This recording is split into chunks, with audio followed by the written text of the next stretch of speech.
네 번째는 천사들의 초, 사랑의 초입니다. 이사야 9장 6절에서 7절 말씀을 봉독해 드리겠습니다. 이는 한 아기가 우리에게 낳고 한 아들을 우리에게 주신 바 되었는데 그의 어깨에는 정사를 메었고 그의 이름은 기묘자라, 모사라, 전능하신 하나님이라, 영존하시는 하나님이라, 평강의 왕이라 할 것임이라.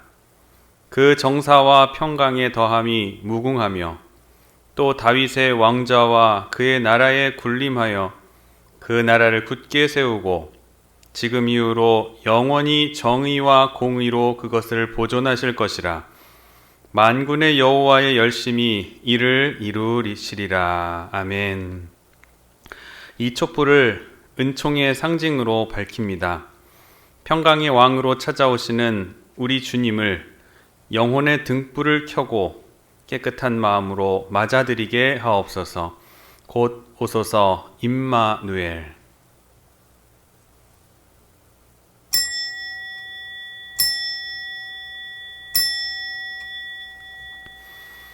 오늘은 강림절 제4주 주일입니다. 누가복음 1장 48절에서 50절까지의 말씀을 힘입어 하나님을 예배하는 자리로 나가겠습니다. 조용한 기도 드리시겠습니다.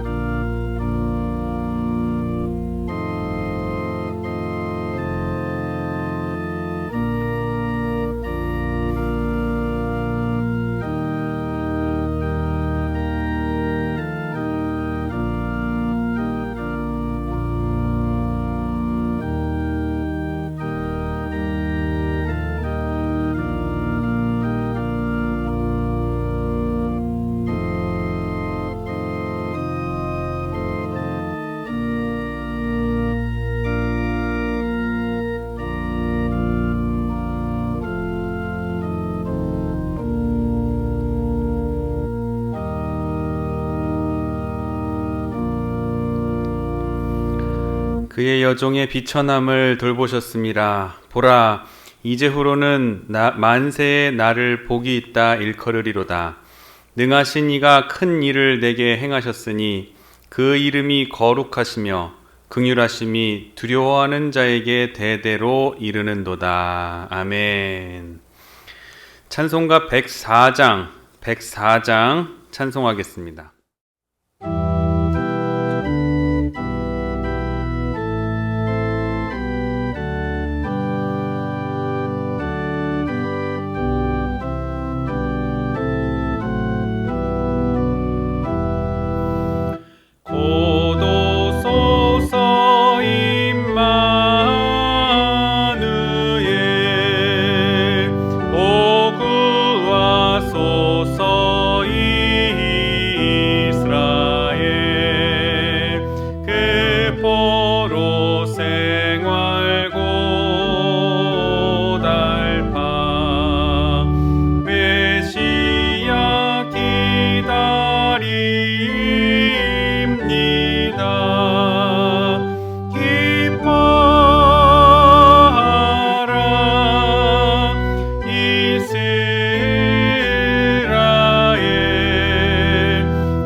함께 우리의 입술로 우리의 죄를 하나님 앞에 겸손히 고백하겠습니다.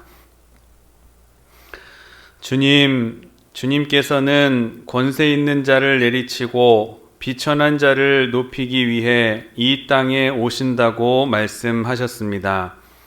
줄인 자를 배불리 먹이고 부유한 자를 빈손으로 만들겠다고 말씀하셨습니다. 오 주님을 믿는다고 하면서도 더 높은 자리와 더 많은 부유함을 추구하며 살아온 우리를 불쌍히 여겨 주옵소서. 주어진 것에 만족하고 감사하며 살게 하옵소서. 비천한 자를 돌보고 줄인 자를 먹이는 일에 더욱 열심을 내며 살게 하옵소서. 아멘. 이 시간 하나님과 나만이 아는 죄를 고백하며 참회의 기도를 드리겠습니다. 기도합니다.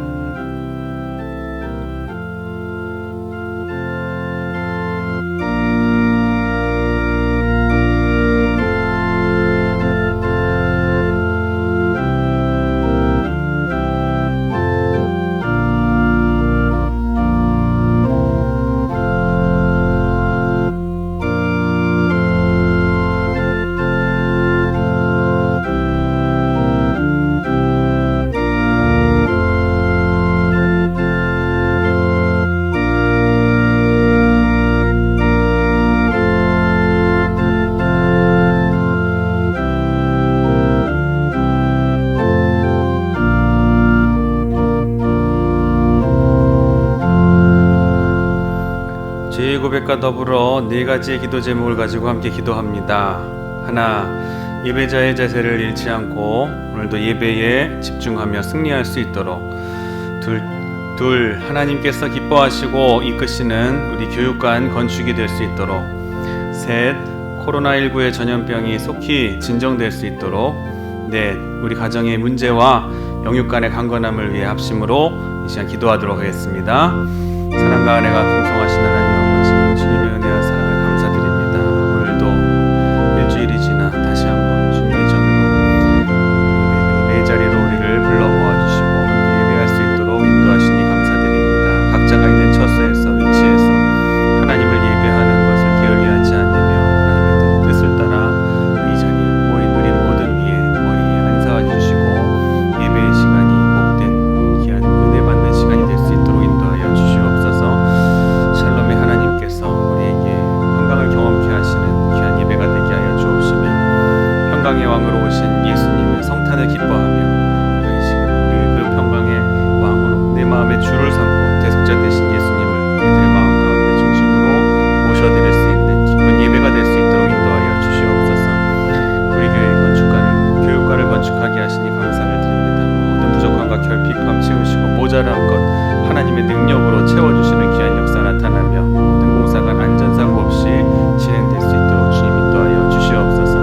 코로나19의 전염병이 속히 진정되기를 인도하여 주시고 우리 가정의 모든 문제와 영육 간의 강건함, 우리 성도들의 강건함을 통하여 하나님의 주님의 몸된 교회가 권위가 세워지게 하시고 사회적 경제적으로 고통받는 우리의 모든 지체들이 다시금 삶을 얻는 귀한 시기가 될 수 있도록 하나님 지켜주시옵소서. 사람이 통제하여 될 수 있는 것이 아니라 하나님께서 하나님만이 하실 수 있는 일임을 우리가 겸손히 고백하는 이 시간을 되게 하여 주시옵소서. 진실한 마음으로 회개하는 자에게 주시는 위로의 말씀은 이사야서 58장 10절에서 11절까지의 말씀입니다. 줄인 자에게 내 심정이 동하며 괴로워하는 자의 심정을 만족하게 하면 내 빛이 흑암 중에 떠올라 내 어둠이 낮과 같이 될 것이며 여호와가 너를 항상 인도하여 메마른 곳에서도 내 영혼을 만족하게 하며 내 뼈를 견고하게 하리라. 아멘. 교독문 118번 구주강님 네 번째 말씀을 함께 교독하시겠습니다. 교독문 118번입니다. 나는 시온의 의가 빛같이 예루살렘의 구원이 횃불같이 나타나도록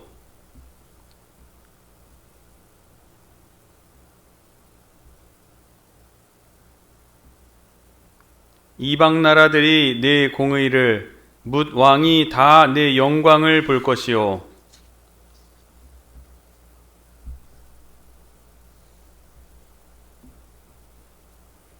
너는 또 여호와의 손에 아름다운 관, 내 하나님의 손에 왕관이 될 것이라.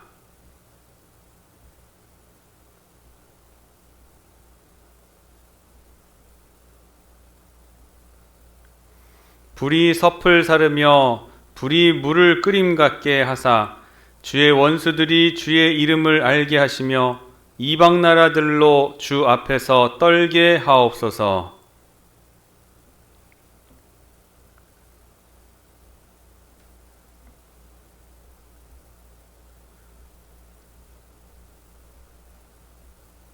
함께 읽겠습니다. 주 외에는 자기를 앙망하는 자를 위하여 이런 일을 행하신 신을 옛부터 들은 자도 없고 귀로 들은 자도 없고 눈으로 본 자도 없었나이다. 아멘. 사도신경으로 우리의 신앙을 고백하겠습니다. 전능하사 천지를 만드신 하나님 아버지를 내가 믿사오며 그 외아들 우리 주 예수 그리스도를 믿사오니 이는 성령으로 잉태하사 동정녀 마리아에게 나시고 본디오 빌라도에게 고난을 받으사 십자가에 못 박혀 죽으시고 장사한 지 사흘 만에 죽은 자 가운데서 다시 살아나시며 하늘에 오르사 전능하신 하나님 우편에 앉아 계시다가 저리로서 산 자와 죽은 자를 심판하러 오시리라. 성령을 믿사오며 거룩한 공회와 성도가 서로 교통하는 것과 죄를 사하여 주시는 것과 몸이 다시 사는 것과 영원히 사는 것을 믿사옵나이다. 아멘. 오늘 예배를 위해서 노인우 장로님 기도해 주시겠습니다. 할렐루야. 사랑과 은혜가 풍성하신 하나님 아버지, 죄와 허물로 인해 절망 중에 있는 저희를 구원하시려 독생자 예수 그리스도를 보내사 죄악과 사망에서 구원하여 주신 하나님의 은혜와 사랑에 깊은 감사와 찬양과 영광을 돌려드립니다. 온 세계와 우리를 위협하는 코로나 확진으로 인해서 하나님 앞에 함께 예배드리지 못하고 영상으로 드립니다. 사랑의 주님, 하루속히 코로나 종식되어서 하나님이 기뻐하시는 예배와 우리의 모든 생활과 삶이 회복되게 하여 주옵소서. 주님 오신 성탄을 놔두고 거룩한 주일을 허락하신 주님 앞에 나왔습니다. 저희들이 온 마음을 다해 영과 진리로 찬양하며 예배드립니다. 하나님 아버지, 이 시간 우리 가운데 임재하시고 우리의 예배를 흡양하여 주시며 영광받아 주시옵소서. 거룩하신 하나님 아버지, 주님의 사랑으로 하나님의 자녀된 저희들 온전한 믿음 가지고 주의 말씀에 순종하지 못하며 주님 기뻐하시는 뜻을 따라 아버지 하나님과 살지 못하였음을 시간 고백합니다. 저희들이 지은 죄와 허물을 용서하여 주옵소서. 주님의 십자가의 보혈로 씻어 주옵소서. 주님 앞에 진실하기 원합니다. 깨끗하고 거룩하기 원합니다. 주님의 기쁨이 되기를 원합니다. 우리의 모든 삶을 주님 인도하여 주옵소서. 주님을 경외하는 신앙으로 주님의 뜻을 이루는 자녀들이 되기 원합니다. 저희들 이 시간도 믿음이 연약한 저희들 예배와 말씀 중에 은혜 받기를 원합니다. 하나님 은혜를 베풀어 주옵소서. 말씀과 주의 은혜로 거듭나기 원합니다. 주님의 선하신가 거룩하신가 온전하신 뜻을 분별하는 영적 지혜를 베풀어 주옵소서. 거룩하신 하나님의 뜻을 분별하기를 원합니다. 주님의 뜻과 시대를 영적으로 하나님의 뜻을 분별해서 주님의 뜻을 이루는 삶이 되게 하여 주옵소서. 우리 안에 그리스도께서 임재하셔서 내 뜻과 내 생각 버리게 하시며 육체의 소욕과 세속을 따라 살지 않게 하여 주옵소서. 주님, 하나님은 하나님의 뜻을 이루기 위해 하늘의 영광도 버리시고 낮고 천한 몸으로 이 땅에 오신 주님을 본받는 신앙이 되게 하여 주옵소서. 주님 오신 성탄의 의무와 진리를 깨닫게 하시며 하나님이 택하여 부르신 소명과 맡겨주신 사명 다하서 빛과 소금의 사명 다하여 주님 교회의 부흥의 주역이 되게 하시며 하나님 나라 확장과 하나님의 영광을 이루는 주의 자녀들이 되게 하여 주옵소서. 하나님 아버지, 이제 금년 한 해도 저물어 갑니다. 하나님 앞에 계획하고 기도했던 모든 일, 소원한 일들을 돌아보게 하시고 부끄러움이 없이 믿음으로 한 해를 결산하도록 축복해 주옵소서. 하나님이 나라와 이 민족을 궁히 여겨 주옵소서. 국민들이 희망을 잃고 탄식하는 소리와 울부짖는 기도를 들어주옵소서.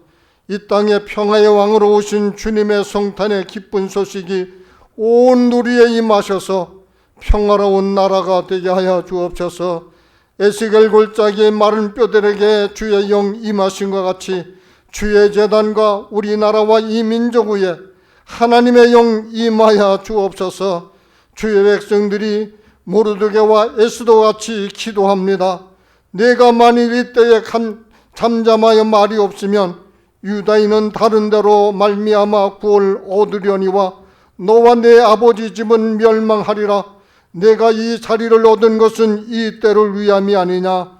죽으면 죽으리라. 나아갈 때에 하나님 아버지 역사는 바꾸어졌음을 믿고 기도합니다. 하나님 아버지의 섭리 중에 세워주신 우리나라 하나님 지켜주시고 주의 백성들에게 희망을 주옵소서.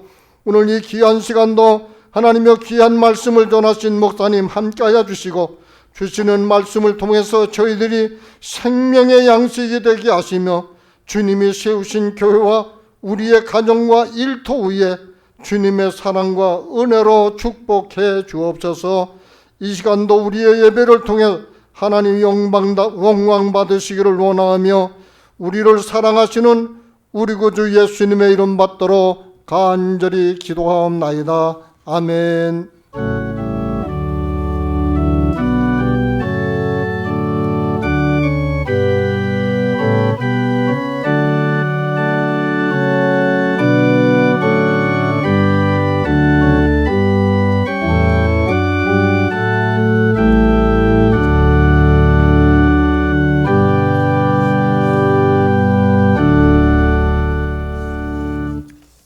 오늘 우리에게 주시는 하나님의 말씀은 누가복음 19장 28절에서 40절까지의 말씀을 함께 봉독하시겠습니다. 누가복음 19장 28절에서 40절까지의 말씀입니다. 봉독해 드리겠습니다. 예수께서 이 말씀을 하시고 예루살렘을 향하여 앞서서 가시더라. 감람원이라 불리는 산 쪽에 있는 벳바게와 베다니에 가까이 가셨을 때에 제자들 대자 중 둘을 보내시며 이르시되 너희는 맞은편 마을로 가라. 그리로 들어가면 아직 아무도 타보지 않는 나귀 새끼가 매여 있는 것을 보리니 풀어 끌고 오라. 만일 누가 너희에게 어찌하여 푸느냐 묻거든 말하기를 주가 쓰시겠다 하라 하시매 보내심을 받은 자들이 가서 그 말씀하신 대로 만난지라. 나귀 새끼를 풀 때에 그 임자들이 이르되 어찌하여 나귀 새끼를 푸느냐 대답하되 주께서 쓰시겠다 하고 그것을 예수께로 끌고 와서 자기들의 겉옷을 나귀 새끼 위에 걸쳐놓고 예수를 태우니 가실 때 그들이 자기의 겉옷을 길에 펴더라. 이미 감람산 내리막길에 가까이 오심에 제자의 온 무리가 자기들이 본 바 모든 능한 일로 인하여 기뻐하며 큰 소리로 하나님을 찬양하여 이르되 찬송하리로다. 주의 이름으로 오시는 왕이여 하늘에는 평화여 가장 높은 곳에는 영광이로다 하니 무리 중 어떤 바리새인들이 말하되 선생이여 당신의 제자들을 책망하소서 하거늘 대답하여 이르시되 내가 너희에게 말하노니 만일 이 사람들이 침묵하면 돌들이 소리 지르리라 하시니라. 아멘. 오늘도 가정에서 영상으로 함께 예배하시는 여러분 한 분 한 분을 주님의 이름으로 사랑하고 또 축복합니다. 오늘은 누가복음 19장 28절에서 40절까지의 본문을 가지고 평화의 왕, 대속의 주, 예수 그리스도라는 제목으로 하나님의 말씀 증거하도록 하겠습니다. 말씀을 통해 깊은 은혜를 경험하는 시간으로 삼으시기를 주님의 이름으로 축원합니다. 사람은 그가 세운 목적만큼의 가치를 누리며 사는 존재입니다. 목적이 천하면 그 사람됨도 천합니다. 목적이 고상하면 고상한 생을 살 것이고 목적이 없으면 허무한 생을 살게 될 것입니다. 실패는 죄가 아닙니다. 하지만 잘못된 목적은 바로 죄가 될 수도 있습니다. 또 문제가 되는 것은 목적은 세운 듯한데 목적과 다른 생을 사는 사람, 다른 생을 너무 오래 산다는 데 있습니다. 목적은 동으로 가기로 작정을 해놨는데 살기는 서로 가는 것으로 살고 있습니다. 목적은 하늘에 두었다고 얘기하는데 실상은 땅을 지향하면서 살아가고 있습니다. 그렇게 평생 삶을 살아가다가 죽기 직전에 가서야 내가 잘못 살았구나 하는 것을 그제야 깨닫게 된다는 거예요. 참으로 허망한 일입니다. 모름지기 이상적인 목적과 실질적인 목적이 우리는 일치해야 합니다. 그래서 우리는 늘 우리의 목적이 어떠한가를 재점검해 보아야 하는 것입니다. 도대체 나의 목적은 무엇인가? 그리고 그 목적을 위해서 나는 어떻게 가고 있는가? 직선적으로 바르게 오늘을 살아가고 있는가를 늘 스스로 물어보아야 하는 것입니다. 계속 물어보고 계속 점검해야 합니다. 그리고 사람은 자기가 섬기는 주, 그가 섬기는 왕만큼 영광을 얻으면서 살아갑니다. 알거나 모르거나 의식이 있거나 없거나 든지 간에 사람은 자기가 섬기는 자가 반드시 있습니다. 성경은 증거합니다. 로마서 14장 7절 말씀에 보면 우리 중에 누구든지 자기를 위해 사는 자도 없고 자기를 위해 죽는 자도 없다라고 얘기했습니다. 결국 무엇인가를 또는 누구인가를 섬기면서 삽니다. 문제는 내가 무엇을 섬기느냐 하는 것이죠. 이를테면 천하디, 천한, 돈을 섬길 수도 있습니다. 돈을 만몬으로, 돈을 우상으로 섬기는 사람은 결국 돈처럼 천한 삶을 살게 됩니다. 어떤 사람은 별것도 아닌 명예를 위해서 살기도 합니다. 선한 일을 위해서는 한 푼도 내놓지도 않으면서 그 하찮은 명예를 위해서는 많은 돈을 바치기도 합니다. 그리고는 그 마지막에는 그토록 허무하게 마지막을 맺는 것을 우리는 많이 볼 수가 있습니다. 명예라는 것이 도대체 무엇이냔 말입니까? 내가 그것을 섬겨온 것이에요. 그것을 나의 주로 왕으로 섬겨온 것이에요. 나의 자존심을 섬겨온 것입니다. 이렇게 사람은 알게 모르게 의식하든 의식하지 않든지 간에 무언가를 섬기면서 살아갑니다. 2차 대전 직전에 독일 사람들은 히틀러를 주로 섬겼습니다. 하일 히틀러를 외치면서 목숨을 바치겠다고 충성을 했어요. 온 세계가 통일이 되는 것 같았고 독일이 온 세계를 점령하는 것 같았고 독일의 영광이 온 세상에 미치는 것 같아서 히틀러를 왕으로 섬겼는데 결국 어떻게 됐습니까? 2차 대전이 끝난 다음에 독일 사람들은 전 국민적으로 세계 앞에 부끄러움을 감출 수가 없는 민족이 되어버렸습니다. 독일인이라는 사실 자체가 부끄럽게 여기게 될 정도로 히틀러를 섬겼다는 데에 대한 굴욕감을 맛보았던 것이죠. 그 대가는 혹독했습니다. 그런가 하면 여러분 잘 아시는 대로 마르크스와 레닌을 섬긴 사람들도 상당히 많았습니다. 40년, 아니 70년 동안 그들의 동상을 세워놓고 섬겨온 추종자들이 얼마나 많이 있습니까? 이데올로기를 섬겨왔던 그들은 이제야 그것이 허상이었고 잘못된 것임을 깨닫고 얼마나 부끄러워하며 살아가고 있습니까? 주인 한 번 잘못 만나서 섬긴 탓에 이러한 부끄러움을 사고 있다는 것입니다. 그러면 이제 여러분에게 이렇게 질문을 드립니다. 여러분의 주인은 누구이십니까? 초대교회의 사람들은 예수 그리스도를 주라고 고백했습니다. 물론 그 이전에는 그리스도에 대한 호칭이 복잡하고 여러 가지로 있었습니다만은 사도행전 이후에는 주로 통일되게 됩니다. 이 주라는 것은 영어로 로드라는 단어로서 아주 중요한 의미를 가지고 있습니다. 주는 곧 주인을 의미합니다. 왕과 백성과 주종 관계를 이루었을 때에 백성들은 왕을 가리켜 주라고 불렀습니다. 노예와 주인의 관계에서도 노예들은 주인을 주라고 불렀습니다. 그런데 이스라엘 백성들은 하나님만이 주라고 고백합니다. 그들은 하나님의 이름인 여호와를 경망되게 부를 수가 없어서 그 하나님을 향해 주, 나의 주님으로 이야기를 했다는 것이죠. 부르게 됐다라는 것이죠. 그러므로 신약에 와서 예수님을 주라고 부르는 것, 곧 큐리어스라는 단어로 예수님을 표현한 것은 바로 하나님과 예수님의 동등됨, 그리스도의 하나님 되심을 의미하는 것이기에 중요한 의미를 품고 있다라고 하는 것입니다. 곧 예수 그리스도는 하나님이 되시며 메시아이시며 종말론적인 왕이시고 믿고 고백하고 충성을 다하는 것입니다.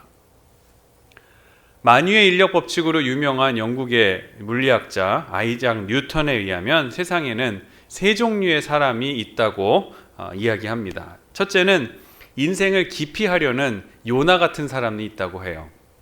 당연히 해야 할 일이 있는 줄을 알면서도 안 하고 당연히 말해야 될 것이 있는데 내게 불리하다는 생각이 들면 하지 않는 사람이 있습니다.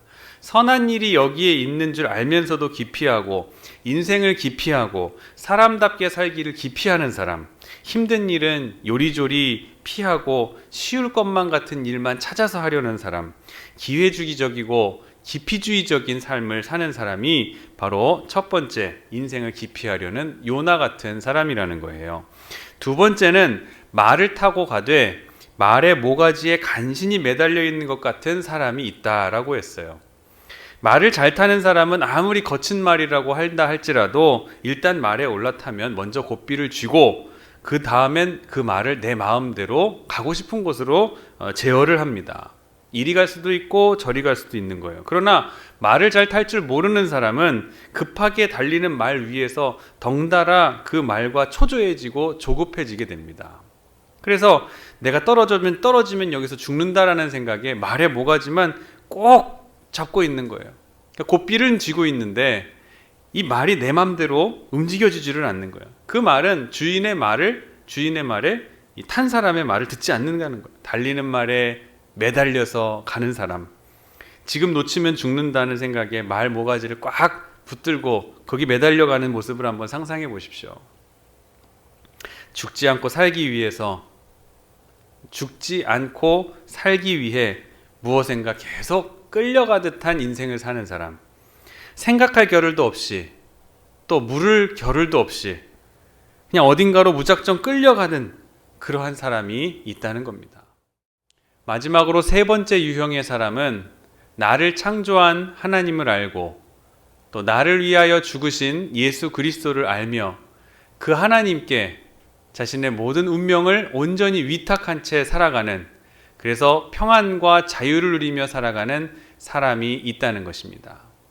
아까 처음에 말씀드렸던 질문, 여러분은 누구를 주인으로 삼고 살아가십니까? 라는 질문에 이 아이작 뉴턴은 세 번째 유형의 사람으로 대답해주고 있다는 것이에요.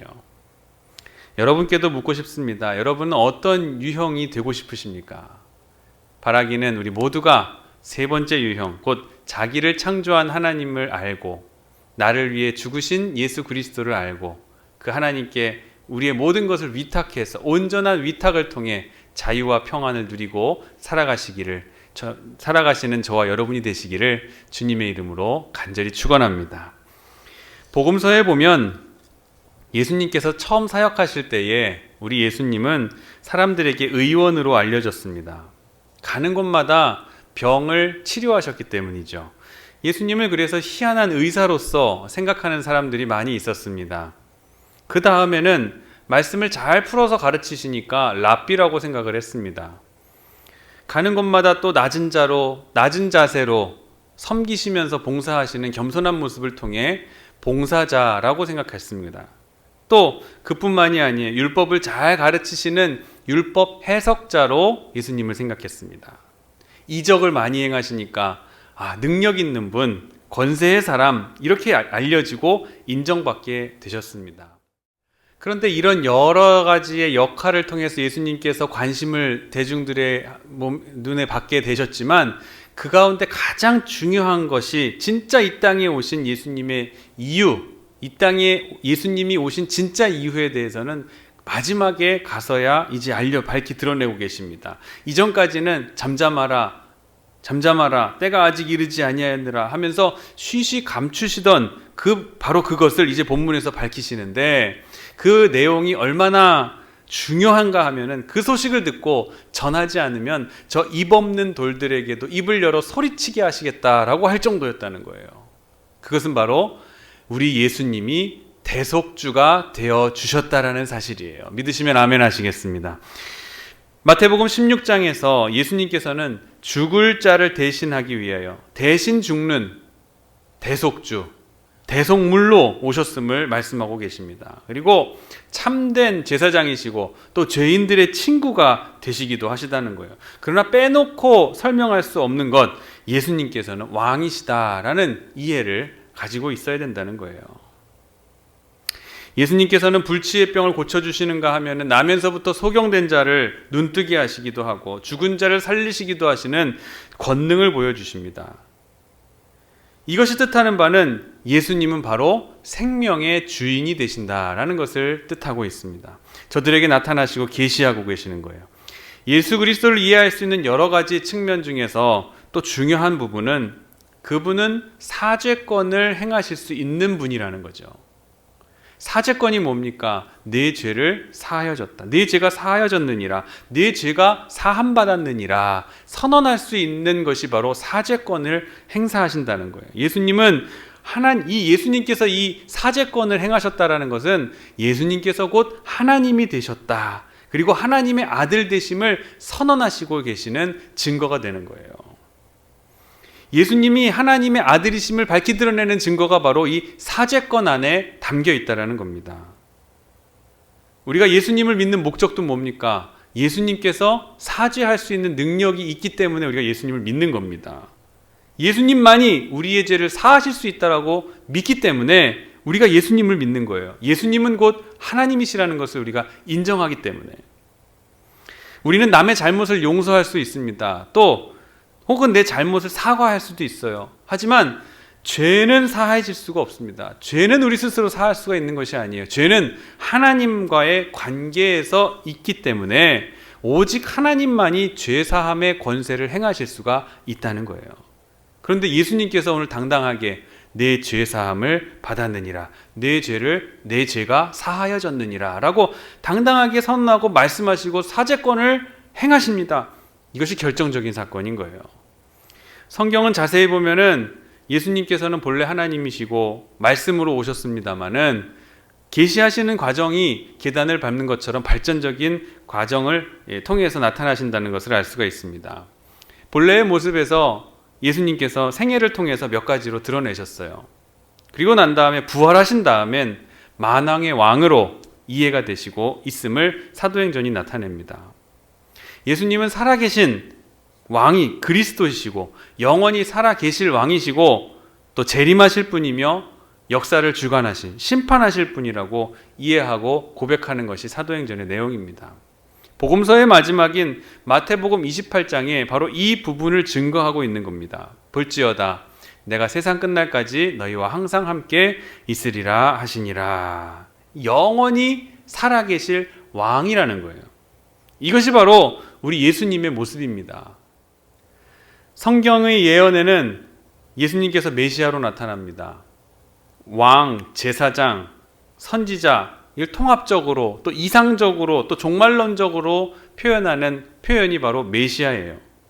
참 선지자이고 참 제사장이 되시고 참 왕으로 오신 분이 바로 이 의미를 모두 담고 있는 것이 메시아라는 표현인 거예요. 히브리서 7장 27절 말씀을 한번 보면 그는 저 대제사장들이 먼저 자기 죄를 위하고 다음에 백성의 죄를 위하여 날마다 제사 드리는 것과 같이 할 필요가 없으니 이는 그가 단번에 자기를 드려 이루셨음이라. 이 말씀 마지막에 저가 단번에 자기를 드려 이루셨음이니라. 예수님께서는 자신의 피로, 당신의 피로 단번에 제사를 완성하셨다라는 말씀이에요. 완전한 제사장, 참 제사장이 되셨다라는 것이에요. 유대인들이 이전부터 종래에 드려져 오던 어떤 제사, 이것은 실제적인 예수님을 예표하는 그리고 계시하는 상징에 불과했다라는 말이에요. 이전부터 드려오던 제사들은 예수님을 나타내기 위한, 예수님을 보여주기 위한 일환이었다라는 거예요. 그러나 예수님께서는 실제 당신의 피를 가지시고 참 제사를 이루심으로써 참 제사장이 되어 주시는 것입니다. 마침내 영원한 왕이 되어 주셔요. 이 땅의 왕이라고 하는 것은 임시적 아닙니까? 영원한 왕이 어디 있습니까? 어느 정권이든 어느 권력이든 그렇게 오래 가지를 않습니다. 다 무너집니다. 그리고 정권을 지키기 위해서 백성들을 억압하고 백성들을 노예로 삼아서 힘으로 다스리게 됩니다. 백성을 위한다고 하면서 백성을 괴롭히고 나라를 위한다고 하면서 나라를 망칩니다. 이게 권력입니다. 평화를 위한다는 미명 아래 평화를 그르치고 그러한 권세들이 얼마나 많이 이 땅에 존재하고 있는지 모릅니다. 그러나 예수님은 그런 분이 아니십니다. 그런 권세가 아니에요. 영원한 왕이시고 일시적인 왕이 아니라 영원한 왕이시고 동시에 영적인 세계와 물질적인 세계를 통합해서 이 모든 것을 사랑과 진리로 다스리시고 온 백성을 자유케 하시는 분이 되신다는 거예요. 예수님이야말로 우리의 진정한 왕이 될 만한 자격이 있으신 분이라는 것입니다. 오늘 본문의 말씀은 예수님께서 나귀를 타시고 예루살렘에 입성하는 모습이 그려지고 있습니다. 예수님께서는 사방에 울려 퍼지는 나팔 소리와 그리고 멋진 준말을 타고 오신 것이 아니에요. 조그만 나귀 새끼를 타고 사람들이 부르는 목소리 그리고 흔드는 것은 종려나무 가지, 바닥엔 멋진 카페트가 아니라 자신들이 벗어놓은 옷, 조그만 나귀 새끼를 타고선 보좌에 올라가신 것은 이스라엘 전통에 따른 것이에요. 왕은 겸손해야 한다 라는 의미를 가지고 있는 거예요. 권력자의 절대 조건은 겸손이라 하는 의미가 여기에 담겨 있습니다. 왕이 비록 나귀 새끼를 타고 올라가긴 하지만 이것은 지금 중요한 대관식을 치르고 있는 거예요. 이 안에는 화려한 왕의 대관식 모습이 담겨 있는 거예요. 의미가 담겨 있는 거예요. 여러분 그 나귀를 한번 생각해 보십시오. 나귀는 다른 짐승들보다 좀 다리가 짧고 낮습니다. 어떤 키 큰 사람이 타면은 바닥에 발이 닿을 정도라고 하죠. 그 사람을 태우고 또는 짐을 잔뜩 싣고 그 조그만한 짐승이 아장아장 걸어가고 있는 것을 보면은 참 사람이 잔인한 거 아닌가 하는 생각이 들 정도예요. 안쓰러울 수가 없습니다. 빨리 달리지도 못해요. 아장아장 발랑발랑 걸어가는 그 조그만 모습 상상이 되시죠? 온유하고 겸손해서 사람이 시키는 것을 거절하지 못하는, 그렇게 사람을 태운 채 걸어가는 그 나귀의 모습을 한번 상상해 보세요. 예수님께서는 아직 아무도 타보지 않은 그 나귀를 타고 지금 예루살렘으로 향하십니다. 자, 그 모습 속에서 예수님이 어떠한 분이신가를 우리가 발견할 수가 있습니다. 의미를 몇 가지 찾아보겠습니다. 첫째는 예수님께서는 뒤로 물러남이 없이 앞서가시는 분이라는 거예요. 왕은 권한의 길을 앞서가는 사람입니다. 지금 앞에는 십자가가 놓여 있어요. 엄청난 사건이 지금 기다리고 있습니다. 그럼에도 불구하고 지금 당당하게 예루살렘을 향해서 올라가고 계시는 거예요. 여기엔 위용이 있습니다. 그리고 당당함이 있고 놀라운 위상이 있어요. 그리스도의 복음이 바로 여기 있는 겁니다. 이것은 악전 고투 끝에 얻어내고 이끌어낸 영광이나 승리가 아닙니다. 먼저 영광을 얻고 먼저 승리하고 나서 이제 십자가의 길을 걸어가시겠다는 거예요. 승리는 이미 있고 이미 결정된 것이고 그 뒤에 십자가를 향해서 당당하게 걸어가신다는 거예요. 우리는 악정고투에서 싸워서 이겨가지고 승리를 쟁취한다고 생각하시죠? 아니에요. 성도들은 이미 승리한 세상 속에서 살아가고 있는 거예요. 십자가의 길을 걸어가고 있는 거예요. 예수님의 뒤를 따라서 예루살렘으로 올라가는 저와 여러분들 되시기를 바랍니다.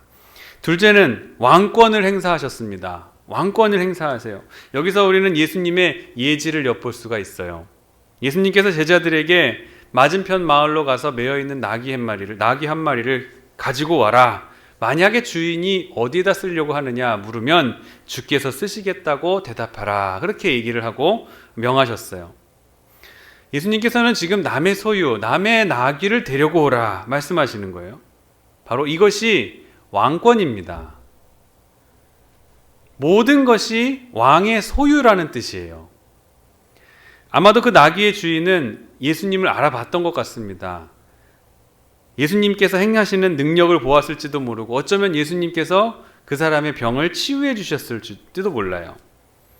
아무튼 그는 메시아를 기다리고 있는 사람이었으면 틀림이 없습니다. 그래서 주께서 쓰시겠다라고 하는 말을 듣고 군소리 없이 자신의 나귀를 내어놓았어요. 여러분 한번 생각해 보세요. 주님께서 여러분의 자녀들을 쓰시겠다라고 했을 때 여러분도 선뜻 내놓으실 수 있어야 됩니다.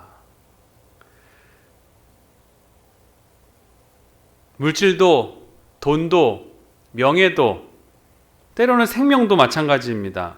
주께서 쓰시겠다고 하는 그 순간에 군소리 없이 내놓는 것이 바로 충성입니다. 충성은 주께서 쓰시고자 하실 때에 내놓을 수 있는 우리의 준비된 마음, 이것이 충성인 거예요. 우리는 충성을 낭만적으로 생각하고 감상에 젖을 때가 너무나 많이 있습니다. 이 정도로 봉사하면 충성이겠거니 하고 생각합니다. 그러나 오늘 말씀 속에서 가르쳐 주시는 왕권에 절대 순복하는, 주께서 쓰시겠다라고 하는 말씀 하나에 순종하고 내놓을 수 있는 것, 자신의 것을 다 드러낼 수 있는 것, 이것이 바로 충성이라는 것을 여러분 잊지 마시기를 바랍니다. 주님께서는 우리가 그렇게 하면서 살기를 원하세요. 주께서 쓰시겠다, 여기에는 어떤 이의를 다는 것이 없는 거예요. 왜?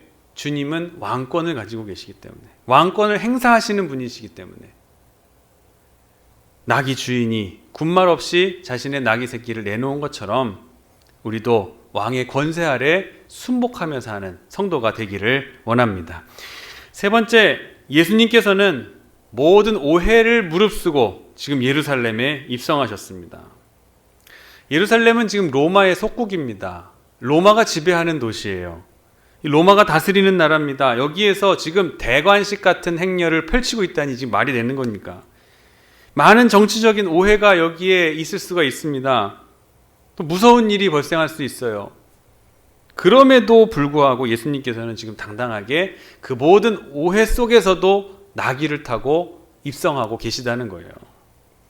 정치적인 오해 따위는 지금 무릅쓰고 문제 삼지 않으십니다. 여러분, 살면서 오해를 일일이 다 풀면서 살려고 한다면은 불가능한 일이에요. 살 수가 없어요. 오해 풀려고 하다가 다른 일을 하나도 할 수가 없습니다. 예수님께서는 지금까지 모든 일을 지혜롭게 다 행해 오셨지만 이제 결정적인 순간에 이르러서는 어떤 오해도 개의치 않고 올라가시는 거예요. 정치적인 문제 전혀 개의치 않으시는 거예요. 예루살렘을 향해서 지금 거침없이 밀고 올라가시는 예수님의 모습을 한번 보십시오. 그때 많은 사람들이 자신들의 옷을 깔고 예수님이 가시는 길에 승리의 상징인 종려나무가지를 흔들고 옆에서 뭐라고 외쳤느냐 하면 호산나 하고 외쳤습니다. 호산나라는 것은 영어로 Save us now, 지금 우리를 구원하소서라는 뜻을 담고 있는 표현입니다. 종교적인 의미가 있습니다. 주여 우리를 구원하옵소서. 우리는 당신의 구원을 기다립니다. 당신에게 모든 것을 맡깁니다 하는 그런 뜻을 가진 단어가 호산나예요. 사람들이 예수님의 행렬을 따르면서 호산나 호산나 외칩니다. 이것은 하나님께 드리는 박수와 갈채, 기쁨, 찬양과 송영이고 또 하나님께 영광을 돌리고 충성을 맹세하는 사람들의 함성이 되는 것입니다. 무리 가운데 사람들이 바리새인들이 이것을 보고서 예수님께 이야기를 합니다. 39절입니다. 무리 중 어떤 바리새인들이 말하되 선생이여 당신의 제자들을 책망하소서 하거늘. 책망하소서 말합니다. 왜? 정치적으로 큰 문제가 일어날 수 있는 일이기 때문에. 저들이 저러고 있는 이 모습을 로마가 본다면 예수님 당신 큰일 납니다. 이에 예수님께서 말씀하십니다. 40절입니다. 만일 이 사람들이 침묵하면 돌들이 소리 지르리라. 이것이 무슨 말씀입니까? 절대 잠잠할 수 없다는 거예요. 지금 이 시간은 잠잠해서는 안 된다는 거예요. 당연히 소리를 질러야 되고 전파되어야 하고 영접되어야 하고 환영되어야 하는 지금 순간이라는 거예요. 이 역사는 절대로 잠잠해서는 없는, 잠잠할 수가 없는 것임을 주님은 강조하고 계십니다. 여기서 예루살렘의 돌들이라는 것은 예루살렘 성전의 돌을 이야기하는 것인데 성벽을 가리킵니다. 실제로 이 일이 있은 다음에 40년 뒤 예루살렘은 함락되고 맙니다. 성전은 파괴가 되고 말아요.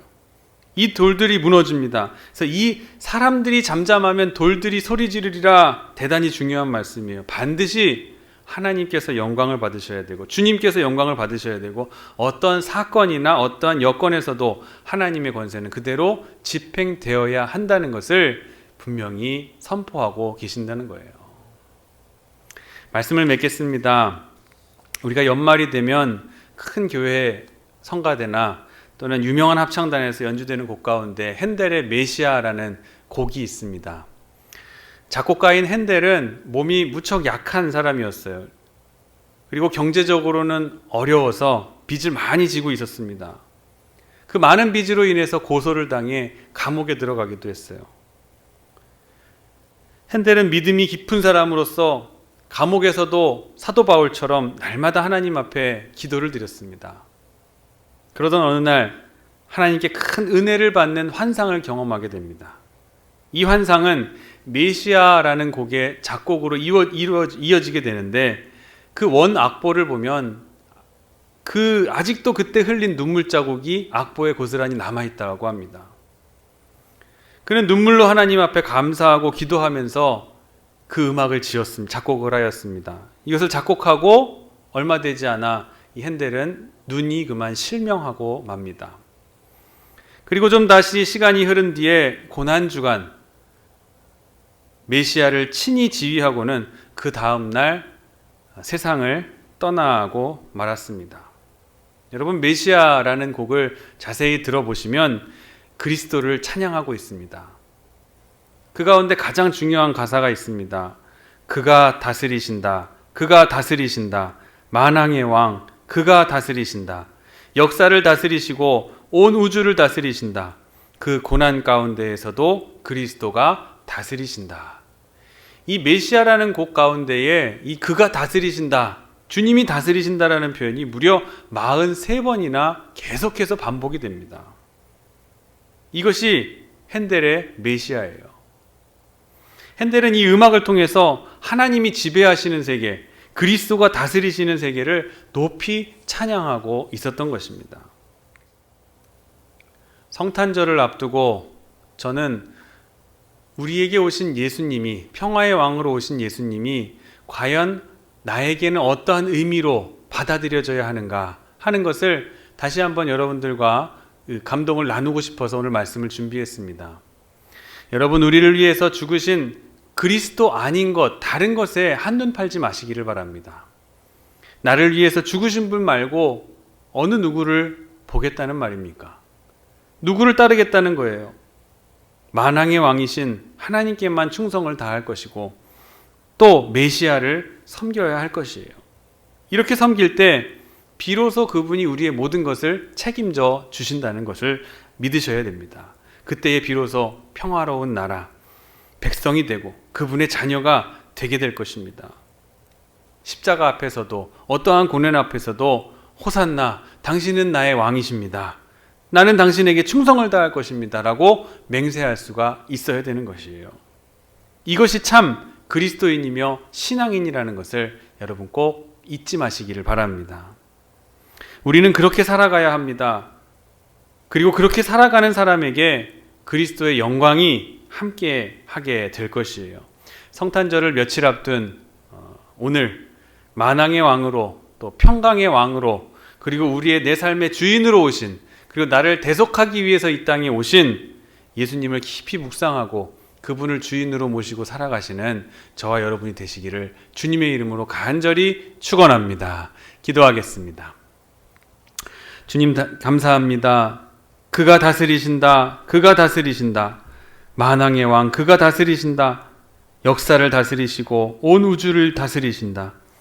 하나님이 지배하시는 세계, 그리스도가 다스리시는 세계, 참 평화의 왕으로 오신 예수님을 찬양하고 기뻐하는 성탄절이 되게 하여 주시옵소서. 나를 위해 대속의 주로 오신 예수님을 나의 주인으로 삼고 우리가 잠잠하면 돌들로도 소리치게 하실 것이라는 말씀을 우리 마음속에 새기고 이 구원, 이 복음을 전하면서 살 수 있는 모든 성도가 되게 하여 주시옵소서. 감사드리며 거룩하신 예수 그리스도의 이름으로 간절히 기도하옵나이다. 아멘.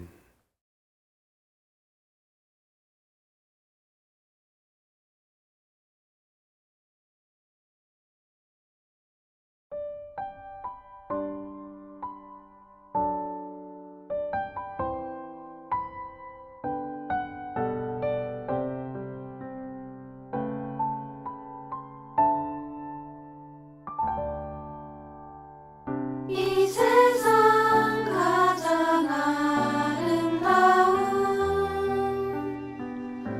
순종의 눈물 온 세상 다시 빛나게 한 생명의 눈물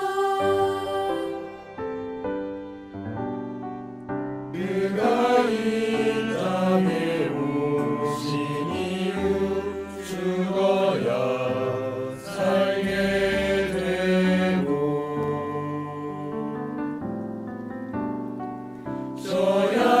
져야만 승리하는 놀랍고 영원한 신비 지으신 그대로 회복시킨 우리의 창조주 그리스도 십자가의 길로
드려진 예물 위에 기도하시겠습니다.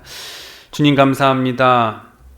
하나님께서 우리와 영원히 함께 하신다는 임마누엘의 말씀이 정말 우리에게 큰 힘이 되는 줄 믿습니다. 오늘에 이르기까지 많은 힘든 고비들이 많았지만 주님은 약속대로 우리와 늘 언제나 함께해 주셨음에 감사드립니다. 주님, 우리 주변에는 여전히 큰 고통 속에 있는 이들이 많이 있습니다. 우리로 그들 곁에 찾아가 하나님께서 함께 계심을 전하며 살게 하여 주옵소서. 주님, 감사의 마음과 새로운 다짐을 이 예물에 담아 드리오니 받아 주시옵소서. 주님께서 늘 우리의 곁을 지켜주신과 같이 우리도 늘 주님의 곁을 지키며 살아갈 수 있게 도와주시옵소서. 우리 태장교회를 사랑하여 주시고 우리에게 건축의 사역을 허락해 주심을 감사드립니다. 비전을 가지고 미래를 세우며 바른 다음 세대를 세워갈 수 있는 이 건축을 하나님께서 축복하고 계심을 믿습니다. 절박한 위기 가운데 우리 교회를 다시 세운다는 마음을 가지고 하나님 주신 이 귀한 사명과 뜻을 온전히 충성함으로 받들 수 있는 귀한 건축의 과정들이 되게 하여 주시옵소서. 하나님, 결과만 좋으면 되는 것이 아니라 과정 가운데에도 역사하시고 또한 그 과정 속에서 기적을 이루시는 그 하나님의 능력을 우리가 체험케 하여 주시옵소서. 위대한 증인들이 되게 하여 주시옵소서. 한 주간 사랑하는 성도들의 삶의 자리를 지키시기를 원합니다. 성도들의 경영하는 사업과 가정과 직장과 학교 가운데 크신 은혜를 내려 부어 주시사 한 주간 동안 예수님과 동행하면서 하나님 안에 승리할 수 있는 자유와 평안을 누리는 신앙이 되게 하여 주시옵소서.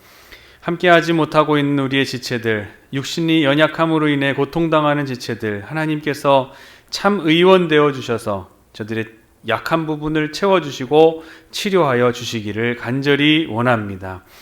부족한 부분 가운데 채워주시는 하나님의 귀한 체험의 역사가 풍성하게 일어날 수 있는 한 주간의 삶이 되게 하시며, 또 믿음이 연약하여 방황하는 지체들이 있습니까? 하나님, 저들의 믿음을 붙잡아 주셔서 돌아오는 탕자처럼 아버지의 집을 생각하며 돌아올 수 있도록 하나님께서 그 마음을 열어 주시옵소서. 아직 인가기도 되지 못한 가정들에게도 찾아가 주셔서 마음을 두드려 주시는 역사가 일어나게 하여 주시옵소서. 감사드리며 거룩하신 예수 그리스도의 이름으로 간절히 기도하옵나이다. 아멘. 교회 소식 말씀드리겠습니다. 코로나19의 확산으로 인해서 사회적 거리두기 2.5단계가 시행이 되고 있습니다. 그래서 정부의 지침 권고대로 저희 교회는 모든 예배와 모임을 온라인 비대면으로 진행하고 있습니다. 가장 안타까운 점은 올해 성탄 예배를 우리가 함께 모여 드리지 못한다는 것이 가장 안타까운 것입니다. 온라인 예배로 올려드릴 테니 25일 성탄절 아침 온 가족이 모여서 함께 온라인으로 예배를 참석해 주시기를 바라겠습니다.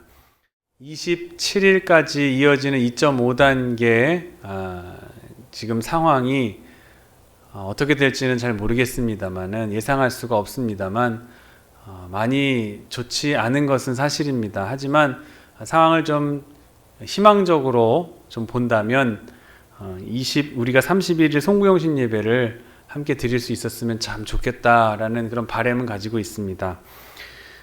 만약에 드릴 수 있다면 31일 목요일 밤에 우리 송구영신 예배를 함께 드리고, 만약에 비대면이라고 한다면 온라인으로 예배를 올려드리도록 하겠습니다.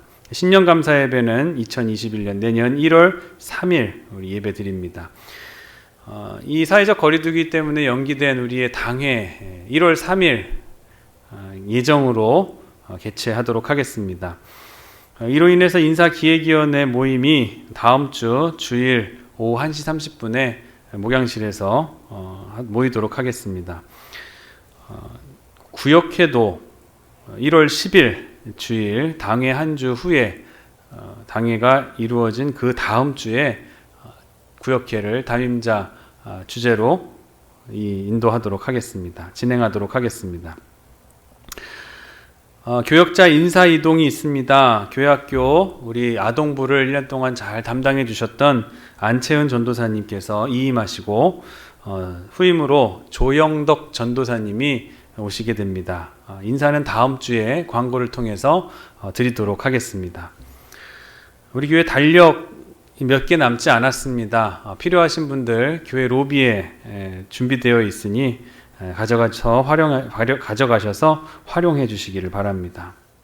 함께 찬송가 115장 찬송하시겠습니다.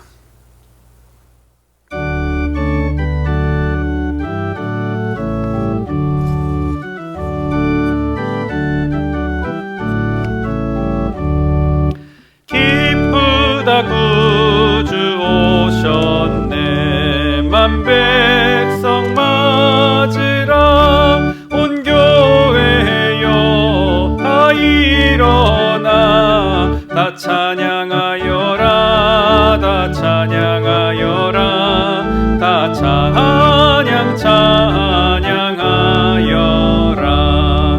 구세주 탄생했으니 다 찬양하여라 이 세상의 만물들아 다 화답하여라 다 화답하여라 다 화답하여라 온 세상 죄를 사하려 주 예수 오셨네 죄와 슬픔 몰아내고 다 구원하시네 다 구원하시네 다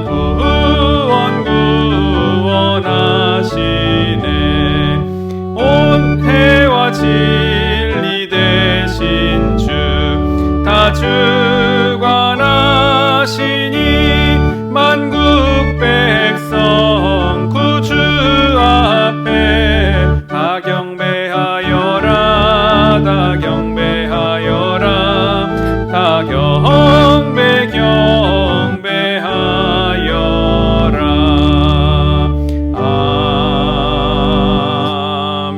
아멘.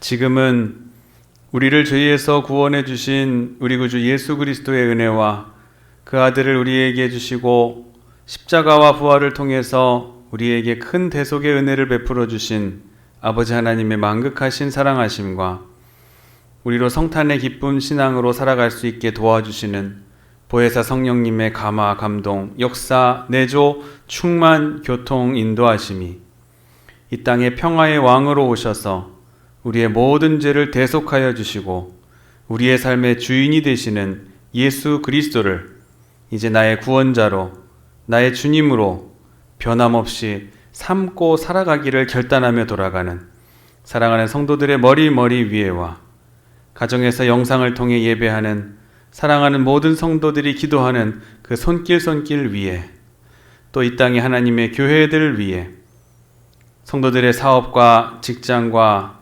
진로와 취직과 배우자와 태열매를 위해서 간절하게 기도하는 모든 성도들의 가정 가운데에 지금으로부터 영원토록 함께 하시기를 간절히 축원하옵나이다. 아멘.